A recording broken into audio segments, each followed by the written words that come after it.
Welcome back to Freaky Flick Friday. Here's a list of the horror movies releasing for the first week of June, where you can watch them.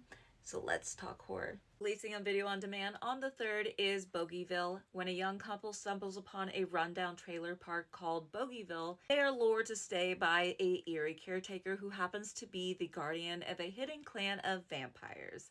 As tensions begin to rise, a power-hungry vampire named Billy Cups and Madison will stop at nothing to take over Bogieville. Releasing in theaters on the 6th is Dangerous Animals. I got to see this early, so check out my spoiler-free review, but this is directed by Sean Byrne, who gave us Devil's Candy and The Loved Ones, and this is following a shark-obsessed serial killer who kidnaps a surfer from the US who's living in Australia, and it's her fight for survival before she becomes shark bait. Theaters on the 6th is The Ritual. This is starring Al Pacino, and this supernatural horror follows two priests that are forced to work together to perform a high-stakes exorcism.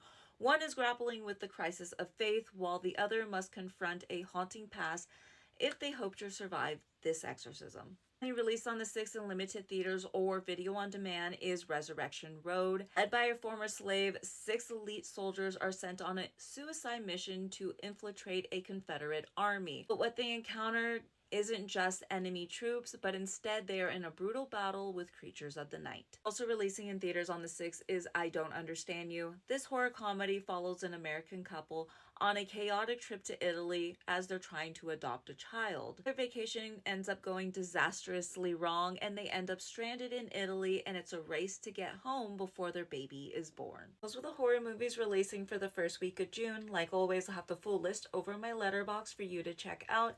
Be sure to check out my Freaky Flick Friday playlist for any horror movie releases that you may have missed. And I'll be back next week with all new horror movies that are releasing. But until then, stay gruesome, ghouls.